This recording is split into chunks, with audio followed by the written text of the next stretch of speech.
Hello and good morning, all of you. Welcome to Alpha IS Academy's Agriculture Series, and we are at the lecture number 3.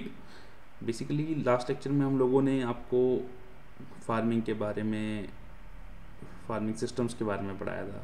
But and in this lecture will be beginning और studying the sustainable agriculture, organic farming, ZBNF क्या होता है आगे बताएंगे, permaculture and integrated farming systems. ठीक है, तो basically ये अभी तक क्या हुआ, अभी तक हम सिर्फ फार्मिंग कर रहे थे, ये हमें सिर्फ खाना उगाना था. बट देन अब हम आ गए हैं 2000 के बाद की सीरीज़ में, यहाँ 2001, 2, 2010.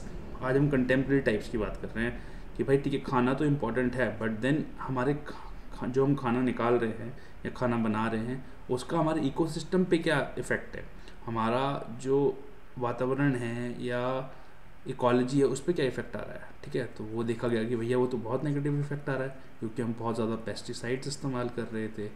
ठीक है, एंड बहुत ज़्यादा इंसेक्टिसाइड्स इस्तेमाल कर रहे थे. ठीक है, तो क्या ये देखा गया कि भैया ये तो ऐसे तो नहीं चलेगा, जिसके कारण क्या होता है, सॉइल फर्टिलिटी घट रही थी, क्रॉप प्रोडक्टिविटी घट रही थी. ठीक है, ये सब चीज़ें कम हो रही थी, जो हमारा ह्यूमन हेल्थ है वो ख़राब हो रहा था. ठीक है भाई, आप पेस्टिसाइड्स का खाएंगे या इनसे मतलब जो भी केमिकल्स में खाएंगे, तो सीधी सी बात है आपकी हेल्थ पे नेगेटिव इफेक्ट पड़ेगा उसका. आप जो है बीमार हो सकते हैं, कैंसरस सेल्स बन सकते हैं आपकी बॉडी में. दस एक नीड महसूस हुई कि यार एग्रीकल्चर जिस तरीके से हम कर रहे हैं ना, उसे चेंज करने की ज़रूरत है. Thus came the concept of sustainable agriculture. तो सस्टेनेबल एग्रीकल्चर बेसिकली है क्या, it is an approach which seeks to utilise natural sources in such a way that they can regenerate their productive capacity. या एक तो अपनी productive capacity को regenerate कर सके, दो चीज़ें, and also minimise harmful impacts on the ecosystem beyond the field set. और जो हार्मफुल इम्पैक्ट्स हैं उसको मिनिमाइज कर सके. तो एलिमिनेट तो नहीं कर सकते हम अभी हम एलिमिनेट की बात नहीं करते. कब जब हम ये अचीव कर लेंगे सस्टेनेबल एग्रीकल्चर, तो शायद एलिमिनेशन की बात भी करने लगे. बट देन अभी हम लोग को हार्मफुल इफेक्ट्स मिनिमाइज करने हैं. ठीक है, तो अब इसी के अंदर बहुत सारे कॉन्सेप्ट्स आ गए कि भैया कैसे हम सस्टेनेबल एग्रीकल्चर करें. तो एक कॉन्सेप्ट आया हमारे पास, ऑर्गेनिक फार्मिंग. भाई ऑर्गेनिक फार्मिंग आजकल मार्केट में चल भी रहा है. ठीक है, तो क्या होता क्या है ऑर्गेनिक फार्मिंग में, देखो एक तो इसमें जो बेसिकली सिंथेटिक केमिकल्स और फर्टिलाइजर का यूज़ होता है वो कम्प्लीटली प्रोहिबिटेड होता है. ठीक है, ऐसा कुछ नहीं है कि आप जा रहे हैं और ऑर्गेनिक का आपने सर्टिफिकेशन भी ले रखा है, केमिकल्स का इस्तेमाल भी करना है, ऐसा नहीं होता. ठीक है, बेसिकली इसमें आप करते क्या हैं कि इसमें यह आइडिया माना गया कि देखो जो प्लांट्स हैं, एनिमल्स हैं और ह्यूमन बींग्स हैं, वो एक ही साथ एक इकोसिस्टम में रहते हैं.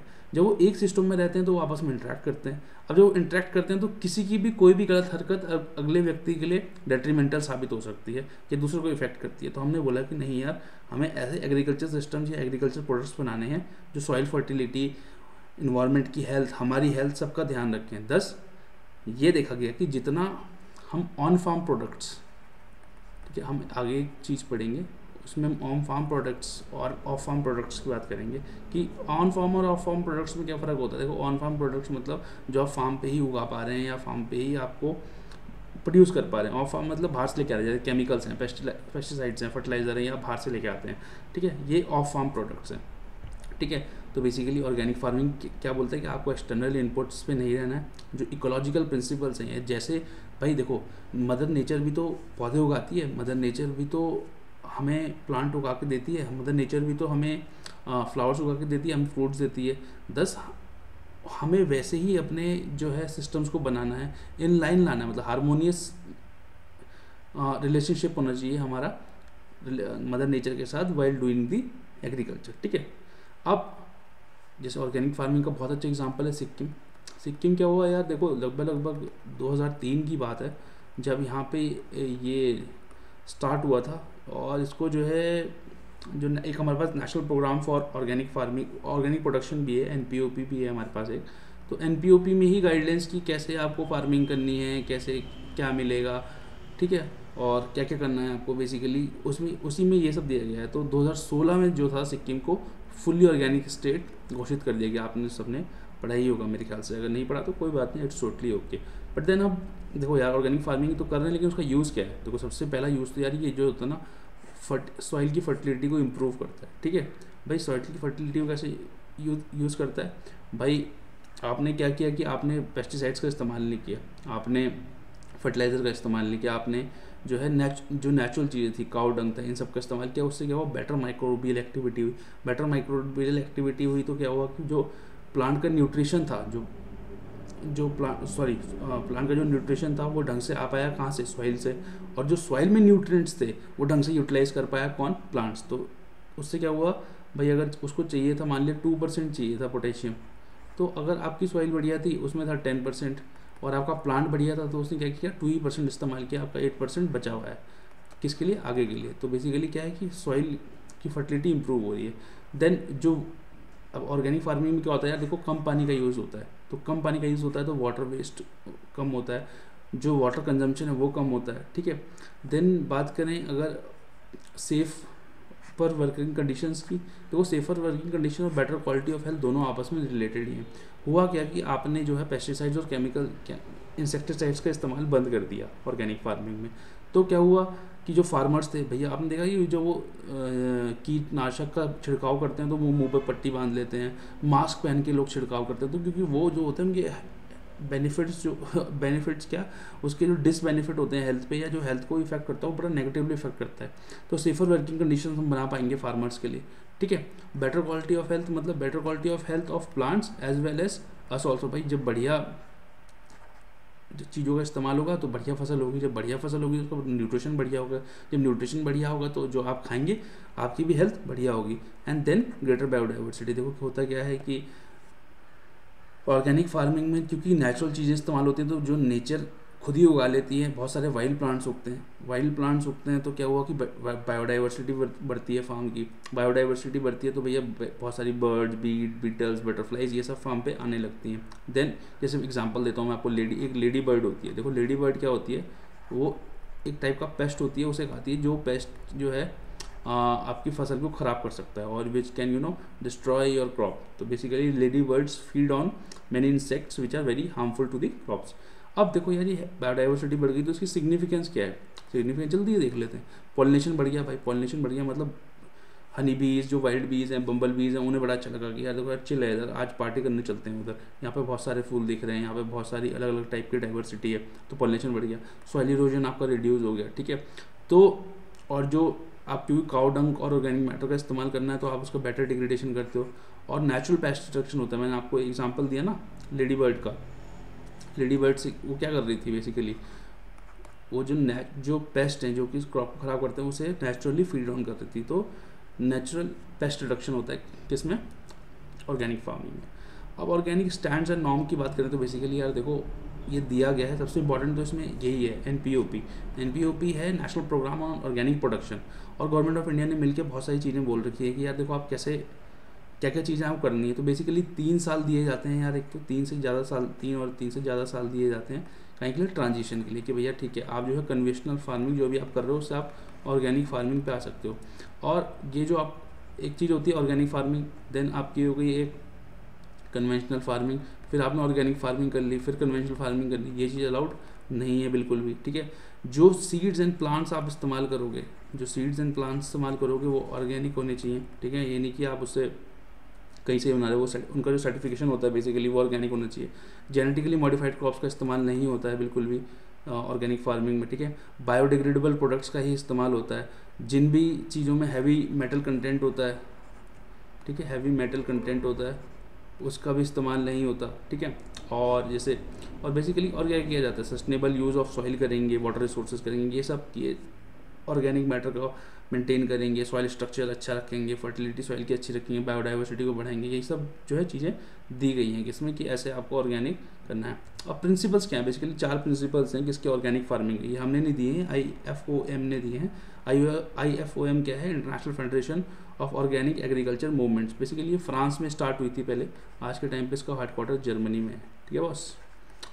अब इसके 4 प्रिंसिपल्स हैं। देखो प्रिंसिपल्स ऑफ हेल्थ, तो प्रिंसिपल ऑफ हेल्थ क्या बोलता है कि देखो यार हम जो हैं, हमारी जो हेल्थ है वो हमारी इकोसिस्टम की हेल्थ पे डिपेंडेंट है, ठीक है। इंडिविजुअल या कम्युनिटी की जो हेल्थ है वो इकोसिस्टम पे डिपेंडेंट है, ठीक है। जितनी बढ़िया इकोसिस्टम की हेल्थ होगी उतनी ही बढ़िया हेल्थ इंडिविजुअल और कम्युनिटीज़ की होगी। तो आप जो है ऐसे एग्रीकल्चर या सिस्टम प्रैक्टिस करें जिससे कि इकोसिस्टम अच्छा रहे, क्योंकि अगर इकोसिस्टम अच्छा होगा तो खुद ही आपकी हेल्थ अच्छी हो जाएगी। ठीक है, अब अगर प्रिंसिपल्स ऑफ इकोलॉजी की बात करें, प्रिंसिपल्स ऑफ इकोलॉजी की बात करें तो बेसिकली प्रिंसिपल ऑफ इकोलॉजी क्या बोलता है कि आप जो है जो भी फार्मिंग करेंगे, जो कि इकोलॉजिकल सिस्टम है, साइकिल है, उसको देखते हुए करेंगे। जो नेचर का जो प्रोसेस है आप उसको फॉलो करेंगे तो बेटर रहेगा। देन प्रिंसिपल्स ऑफ फेयरनेस की बात करें तो जो भी वेरियस स्टेक होल्डर्स है, आपके फार्मर्स हो गए, वर्कर्स हो गए, प्रोसेसर्स हो गए, डिस्ट्रीब्यूटर्स हो गए, ट्रेडर्स, कंज्यूमर, जो भी है ना, इन सब की जो है आपको जो है इक्वली आप जो है इसको, जो इसके बेनिफिट्स हैं ऑर्गेनिक फार्मिंग के, इनमें डिवाइड करेंगे, चाहे वो आपके हेल्थ बेनिफिट्स हो चाहे इकोनॉमिक बेनिफिट्स हो। तो कंज्यूमर को तो इकोनॉमिक बेनिफिट्स क्या मिलेगा, बट देन उसको हेल्थ बेनिफिट्स मिल सकता है। ठीक है, ठीक है, उससे क्या होगा, आप बेटर क्वालिटी ऑफ लाइफ दे पाएंगे इन सबको, आपको फूड फॉर ऑल देना है। ठीक है, जिससे क्या होगा, पॉवर्टी रिडक्शन हो गया। देन प्रिंसिपल ऑफ केयर, देखो प्रिंसिपल ऑफ केयर क्या बोलता है कि आपको जो भी इकोसिस्टम्स हैं उसको बढ़िया तरीके से मेंटेन करना है, हेल्दी मैनर में मेंटेन करना है, ताकि आप तो उसको यूज़ कर पाएँ, बट देन जो आपकी फ्यूचर जनरेशन्स हैं उन वो भी उसको अच्छे से यूज़ कर पाएँ। आप उसको इतना ख़राब ना कर दें कि आगे की जो जनरेशन है उसको यूज़ ही ना कर पाएँ। देन ऑर्गेनिक सर्टिफिकेशन प्रोसेस देख लेते हैं, देखो बहुत इंपॉर्टेंट नहीं है, बट देन देख लेते हैं, चलो ठीक है। तो उसमें क्या होता है, आपकी कुछ कुछ सर्टिफिकेशन बॉडीज़ होती हैं। ठीक है, फिर आपका एक NPOP है, national programme for organic production, फिर एक NSOP भी होता है। ठीक है, NSOP होता है, NSOP क्या होता है, national standards for organic production. Basically आपको वो बताता है कि क्या क्या स्टैंडर्ड्स आपको फॉलो करने हैं, कैसे आप सर्टिफिकेशन प्रोसेस क्या होता है। एक अपेडा होता है, ठीक है, APEDA it stands for agriculture and processed food products export development authority. ठीक है, बेसिकली जो ग्रुप हो गए या सर्टिफिकेशन बॉडीज़ हो गई या इंडिविजुअल ऑपरेटर्स हो गए, वो अपेडा के पास ही आता है, उनका एक ट्रेसनेट है। देन वो मिनिस्ट्री ऑफ अपेडा जो है मिनिस्ट्री ऑफ कॉमर्स के अंदर आता है, वो NPOP NSOP इन सबको जितने भी स्टैंडर्ड्स हैं देख के आपको सर्टिफिकेट ये प्रोवाइड करता है, देखता है। एक्सपोर्टर्स को भी यही सर्टिफिकेशन प्रोवाइड करते हैं। ठीक है, जैसे इंडियन एक्सपोर्ट कंसाइनमेंट है, देन आप सर्टिफाइड ग्रुप हो या इंडिविजुअल प्रोड्यूसर हो, तो वो आपको उसी हिसाब से जो है सर्टिफिकेशन प्रोवाइड करता है। अब देखो जो नेक्स्ट कॉन्सेप्ट है वो अब हम आज पढ़ क्या रहे हैं, बेसिकली आज हम पढ़ रहे हैं कि क्या क्या एग्रीकल्चर सिस्टम्स जो हैं बढ़िया वाले हैं, बढ़िया वाले एग्रीकल्चर सिस्टम्स जो कि नेचर से इन लाइन है। तो ज़ीरो बजट नेचुरल फार्मिंग। अब देखो ऑर्गेनिक फार्मिंग में हो क्या रहा था, अच्छा ऑर्गेनिक फार्मिंग से पहले ही कॉन्सेप्ट, छोटा तो कॉन्सेप्ट होता है इको फार्मिंग। देखो इको फार्मिंग में क्या होता है, बेसिकली इको फार्मिंग में सॉइल फोकस होता है। ठीक है, इको फार्मिंग का जो वॉच या जो उसका कैश लाइन है वो यही है कि feed the soil and not the plant. ठीक है, आप सॉइल को अच्छा रखें, प्लांट आपको खुद ब खुद अच्छा मिल जाएगा। तो ये इको फार्मिंग का कॉन्सेप्ट है। ठीक है, इको फार्मिंग में क्या बोलता है, feed the soil and not the plant. उसमें आप सॉइल पे फोकस करते हैं, ये फोकस करते हैं कि आपकी सॉइल बढ़िया रहे। जब आपकी सॉइल बढ़िया रहेगी तो आपका पौधा या जो आपको फसल मिलने वाली है वो खुद ब खुद बढ़िया होगी। जीरो बजट नेचुरल फार्मिंग में देखो क्या होता है और ऑर्गेनिक फार्मिंग से कैसे डिफर करती है। देखो ऑर्गेनिक फार्मिंग में तो फिर भी बहुत सारा पैसा लगता है। ठीक है, कुछ कुछ आप बाहर से इस्तेमाल कर सकते हो, but zero budget natural farming में जो है आप टोटल एक तो फर्टिलाइजर और पेस्टिसाइड्स का इस्तेमाल नहीं करते हो। ठीक है, और कोई भी एक्सटर्नल मटेरियल का इस्तेमाल नहीं कर रहे हो। ठीक है, आप जो है बेसिकली इसमें जो है आप जो है जो आपके ऑन फार्म टेक्निक्स हैं या ऑन फार्म जो प्रोडक्ट्स हैं उसी का इस्तेमाल करते हो। तो बेसिकली इसमें very low cost of agriculture type का एग्रीकल्चर है। ठीक है, ये ZBNF जो प्रैक्टिस करते हैं it is very low cost, बड़ी कॉस्ट कम होती है। इनफैक्ट ज़ीरो बजट का ही मतलब होता है कि जो आपकी कॉस्ट ऑफ प्रोडक्शन है वो ज़ीरो है। हाँ, वो मतलब प्रैक्टिकल सेंस में कभी भी ज़ीरो नहीं हो सकती, बट देन अचीव की जा सकती है। मतलब उसको ट्राई आउट करते हैं कि हाँ भाई ज़ीरो रखें, कॉस्ट ऑफ प्रोडक्शन ना ही आए अगर ZBNF में। तो ZBNF में आप क्या करते हैं, बेसिकली फर्टिलाइजर का इस्तेमाल नहीं करते हैं, पेस्टिसाइड्स का इस्तेमाल नहीं करते हैं, जैसे काउ डंग हो गया उसका इस्तेमाल कर रहे हैं। तो बेसिकली इसका जो आइडिया है, लार्जर आइडिया यही है कि जो आपको कॉस्ट ऑफ प्रोडक्शन है वो आपकी को मिनिमल रखनी है या उसको ज़ीरो करना है। प्रिंसिपल्स क्या हैं जीरो बजट नेचुरल फार्मिंग के, एक तो आप एक्सटर्नल इनपुट्स का इस्तेमाल नहीं करेंगे। Then soil has to be covered with crops 365 days को लिविंग रोड भी बोल देते हैं। सॉइल को आप मिनिमम डिस्टर्ब करेंगे। देन बायो स्टिमुलेंट्स का इस्तेमाल करेंगे आप, ऐसा नहीं कि फर्टिलाइज़र डाल रहे हैं या आपने पेस्टिसाइड्स डाल दिए। ठीक है, इंडिजीनियस सीड्स का इस्तेमाल करेंगे। अच्छी अच्छी जो टेक्निक्स हैं जो इनलाइन है नेचर से, मिक्स क्रॉपिंग जैसे उसका इस्तेमाल करेंगे।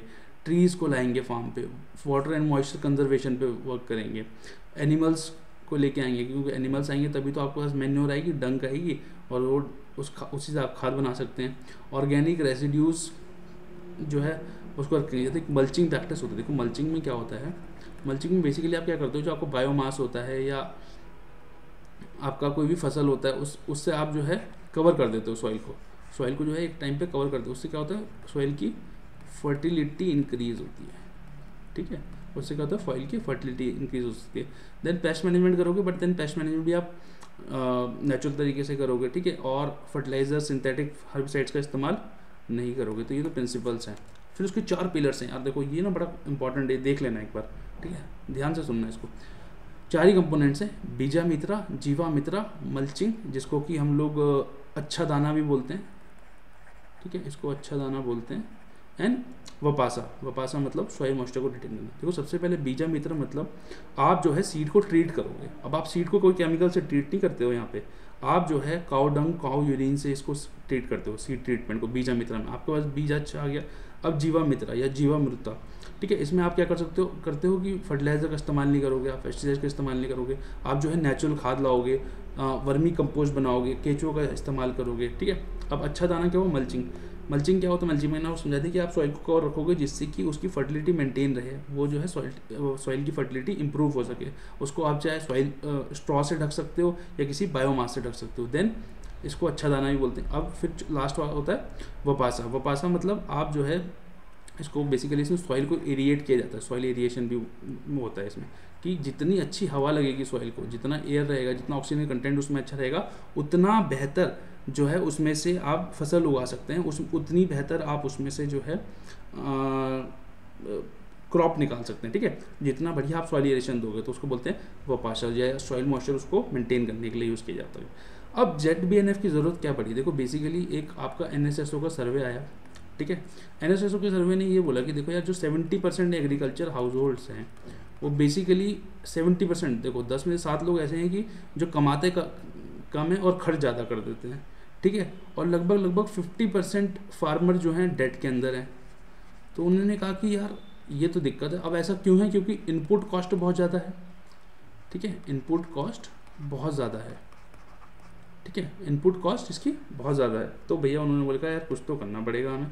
तो उन्होंने सस्टेनेबल प्रैक्टिसेस इस्तेमाल करो, ZBNF टाइप की चीज़ें इस्तेमाल करो कि जिसमें कि इनपुट कॉस्ट कम आए। जबकि इनपुट कॉस्ट कम होगी तो सीधी सी बात है फार्मर की इनकम बढ़ेगी।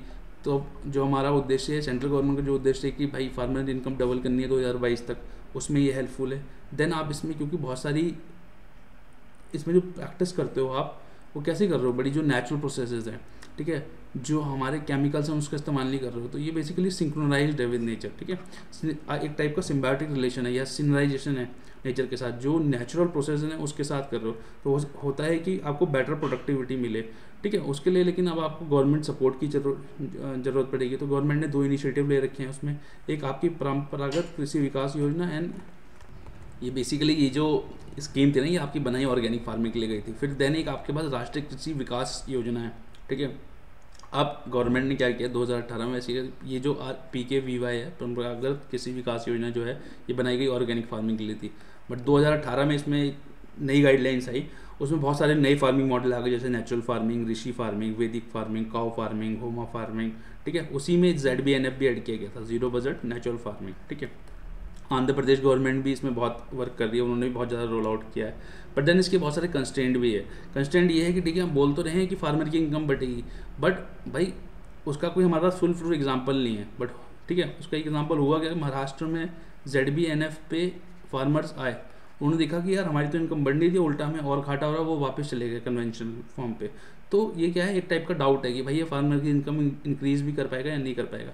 देन ऑर्गेनिक फार्मिंग और ZBNF में क्या हो रहा था कि यील्ड्स कम आ रही थी, मतलब प्रोडक्टिविटी कम आ रही थी। मान लिया अगर आप फर्टिलाइज़र और केमिकल्स का इस्तेमाल करके 1 हेक्टेयर में 10 टन गेहूँ उगा लेते थे, तो यहाँ पे 1 हेक्टेयर में 5 टन 7 टन ही हो रही थी। तो क्या वो नुकसान हो गया ना, आपकी प्रोडक्टिविटी क्या हो रही है। देखो फार्मर जो होता है बहुत सेंसिटिव आदमी होता है, ठीक है, उसे लोगों की हेल्थ से को लेना देना होता है बेसिकली, कि वो ध्यान देता है कि लोगों की हेल्थ सही रहे, बट देन उसे अपना भी तो ध्यान देना है। अगर उसकी जीवन पे ही आ जाएगा या उसको पैसे ही नहीं मिलेंगे तो वो आपको कैसे बढ़िया खाना देगा, ठीक है, या कैसे आपको बढ़िया चीज़ प्रोवाइड कर पाएगा वो। तो उन्हें क्या करना पड़ता है कि मजबूरी में सरकार प्रमोट तो करती है कि आप ZBNF करो, ऑर्गेनिक फार्मिंग करो, बट देन ना उनकी इनकम बढ़ पाती है, कई बार ना उनकी यील्ड बढ़ पाती है, जिससे कि उनको नुकसान होता है। तो जैसे कि सिक्किम में क्या हुआ, सिक्किम जो है यील्ड्स में जो है कम आ गया है, वहाँ पे अब जो खेती होती है उसमें जो यील्ड आती है, प्रोडक्शन आता है, वो कम आता है। इसी का क्लासिक एग्जांपल है श्रीलंका। भाई श्रीलंका में तो मतलब इकोनॉमिक क्राइसिस हो गई, क्योंकि उन्होंने क्या एक झटके में क्या बोल दिया कि पूरी कंट्री जो है आज से ऑर्गेनिक फार्मिंग करेगी, ठीक है। अब ऐसे देखो कोई भी बड़ी रिफॉर्म्स आप ऐसे नहीं ला सकते हो, आप उसको इन फेजेज ला सकते हो। इंडिया ने सही किया, सिक्किम से स्टार्ट किया, फिर इन पॉकेट्स आप उसको प्रमोट कर रही है, बट देन आप गवर्नमेंट की सपोर्ट से, है ना, सेंट्रल गवर्नमेंट स्टेट गवर्नमेंट की सपोर्ट से जो है उसको चेंज कर सकते हो। जैसे आप वायबिलिटी गैप फंडिंग देते हो, वहाँ पे यहाँ पे भी आप जितना नुकसान होगा आप उसको दे सकते हो फार्मर को। देन इंस्टीट्यूशनल मैकेनिज्म, जैसे आपका Indian council of agriculture research है, वो आपको हेल्प कर सकता है कि भैया आप वो इवेल्युएट करके दे आपको कि भैया इसका प्रोडक्टिविटी पे, इकोनॉमिक्स पे, हेल्थ पे क्या इफेक्ट पड़ रहा है। देन विदाउट एक साइंटिफिक इंक्वायरी तो ज़रूरी होती ही है, देखो तो किसी भी चीज़ के लिए जब तक आप ZBNF को साइंटिफिकली इंक्वायरी नहीं कर लेंगे कि हाँ भाई इसके क्या इफेक्ट्स हैं, क्या बेनिफिट्स हैं, तब तक इसको पूरी तरीके से इम्प्लीमेंट कर पाना पॉसिबल नहीं है। अब एक बात करते हैं पर्माकल्चर। एक कॉन्सेप्ट होता है पर्माकल्चर का। देखो पर्माकल्चर कोई नया कॉन्सेप्ट नहीं है, लगभग वो 1970s में आया था, और एक ऑस्ट्रेलियन बायोलॉजिस्ट थे बिल मॉलिसन, ठीक है, उन्होंने दिया था ये, बिल मॉलिसन ने, ठीक है। तो बिल मॉलिसन भैया ने क्या बोला कि यार देखो आपको जो है जो एग्रीकल्चर इकोसिस्टम्स बनाने हैं, एग्रीकल्चर सिस्टम्स बनाने हैं, वो आपको ऐसे बनाने हैं कि एक तो वो डाइवर्स हों, स्टेबल रहें, और वो रेजिलियंट हो। अगर मान लिया ड्रॉट पड़ जाए, पेस्ट आ जाए, तो ऐसा नहीं कि एकदम हल्का सा पेस्ट आया है या हल्का सा ड्रॉट पड़ा और आपकी पूरी फसल खराब होगी। तो जो आपको एग्रीकल्चर सिस्टम बनाने हैं वो ऐसे बनाने हैं कि आपको डाइवर्स बनाना है, स्टेबिलिटी रखनी है उसकी, एंड रेजिलियंस करना है। और बेसिकली आज के टाइम पे लगभग 3 मिलियन पीपल प्रैक्टिस करते हैं, 3 मिलियन लोग जो हैं अराउंड द वर्ल्ड पर्माकल्चर को प्रैक्टिस करते हैं। और इसी को एक्चुअली सस्टेनेबल एग्रीकल्चर का एक पार्ट भी देखा जा रहा है, क्योंकि इसमें क्या है कि आप रेजिलियंट इकोसिस्टम्स या रेजिलियंट एग्रीकल्चर कि आप ड्रॉट आ गया, एक्सट्रीम वेदर इवेंट हुए, तो आपकी क्रॉप जो है उसको सह सकती है, ठीक है। तो आप इसमें कॉन्शियसली डिज़ाइन करते हैं एग्रीकल्चर सिस्टम को ऐसे कि वो डाइवर्स रहे, स्टेबल रहे एंड रेजिलियंट रहे। कैरेक्टरिस्टिक देखें अगर तो ये बड़े थोड़ा सा हॉलिस्टिक होता है, बहुत सारी चीज़ों को ये अपने अकाउंट में लेता है। देन जो डिग्रेडेड, कहीं भी इसको आप इम्प्लीमेंट कर सकते हो, ठीक है, किसी भी इकोसिस्टम में जो डिग्रेडेड इकोसिस्टम है उसको रिकवर कर सकते हो। बेसिकली ये ट्रेडिशनल नॉलेज इसमें बड़ी इस्तेमाल होती है, ठीक है, ट्रेडिशनल नॉलेज एंड एक्सपीरियंस का इस्तेमाल होता है। ऑर्गेनिक टाइप की फार्मिंग होती है, इसमें पेस्टिसाइड्स का यूज़ भी नहीं होता, पेस्टिसाइड्स का यूज़ नहीं करते आप इसमें, ठीक है। और ये बेसिकली साइट स्पेसिफिक होती है, क्लाइंट स्पेसिफिक होती है एंड कल्चर स्पेसिफिक होती है। वेरियस सस्टेनेबल एग्रीकल्चर प्रैक्टिसेस इसमें यूज़ की जाती हैं, लैंड मैनेजमेंट टेक्निक्स इसमें यूज़ की जाती हैं। तो एक टाइप का बड़ा हॉलिस्टिक जो आज अभी तक हम पढ़ते हुए आ रहे हैं, जो अच्छी अच्छी चीज़ें हैं सारी इसमें इंटीग्रेट करती गई हैं, किसमें, पर्माकल्चर में। देन एक होता है integrated farming system. Integrated farming system में बेसिकली आप जो है ऑफ फार्म इनपुट्स को हटाने की कोशिश करते हो कि बाहर से कुछ भी ना है, जो फील्ड पे अवेलेबल है, जो फार्म पे अवेलेबल है, वही यूज़ करके उसी से बढ़िया फसल निकाली जाए, वही ऑब्जेक्टिव रहता है इंटीग्रेटेड फार्मिंग सिस्टम का, ठीक है। आप इसमें मॉडर्न टेक्नोलॉजीज़ की जगह इकोलॉजिकल प्रिफर्ड टेक्नोलॉजीज़ का इस्तेमाल करते हो, फार्म इनकम बढ़ेगी, और जो बेसिकली आप इन्वायरमेंटल जो पॉल्यूशंस हैं या पॉल्यूटेंट्स हैं उसको एलिमिनेट करते हो, ठीक है। ऑब्जेक्टिव क्या होता है इसका, देखो आप जो है फार्म एनिमल वेस्ट आपके फार्म पे हुआ, ठीक है, क्योंकि आप इंटीग्रेटेड फार्मिंग कर रहे हो, तो आपके ये देखा माना जाएगा कि आपके जो फार्म है उस पर पशु होंगे। उससे क्या होगा, आप फार्म वेस्ट निकलेगा, कुछ आपका क्रॉप वेस्ट होगा, कुछ एनिमल वेस्ट होगा, तो उसकी आप एफिशिएंट रिसाइकलिंग कर रहे हो, ठीक है, एफिशिएंट रिसाइकलिंग कर रहे हो। देन जो न्यूट्रिएंट लॉसेज हैं, न्यूट्रिएंट लॉसेज जो हैं उसे कम कर रहे हो, ठीक है, और न्यूट्रिएंट एफिशिएंसी को बढ़ा रहे हो, ठीक है, न्यूट्रिएंट्स ताकि बढ़िया से जो है सॉइल से प्लांट बढ़िया से यूटिलाइज कर सके, ठीक है। देन क्रॉपिंग सिस्टम अच्छे ला रहे हो, जो जैसे स्ट्रिप फार्मिंग हो गई, हमने आपको पढ़ाया था। देन क्रॉप रोटेशन कर रहे हो, ठीक है। और बेसिकली क्या कर रहे हो कि इस सबसे होता क्या है कि फार्म, अब देखो वही वाली बात है कि it is very subjective, but then ये आप पॉजिटिव में ये लिखोगे इससे फार्म इनकम बढ़ेगी, इनपुट कॉस्ट कम आती है, ठीक है। बेनिफिट्स क्या है बेसिकली इंटीग्रेटेड फार्मिंग सिस्टम के? देखो एक तो स्टडी इनकम है आपके पास इसमें, है ना, रिस्क कवरेज बेटर रहता है क्योंकि इसमें आप जो है डाइवर्स चीज़ें उगाते हैं, या जो आप फार्मिंग करते हैं वो डाइवर्स तरीके से करते हैं, तो आपका रिस्क जो है मिटिगेट हो जाता है, प्रोडक्टिविटी हाई आती है, ठीक है। और इसको जो है ऐसा नहीं कि बड़े फार्मर्स यूज़ कर सकते हैं, इसको marginal and some marginal farmers भी इस्तेमाल कर सकते हैं, ठीक है। देन आप इसमें जो है बेटर यूटिलाइजेशन होता है किसका, लैंड, लेबर, टाइम का, ठीक है। तो ये सब इसके पॉजिटिव हैं।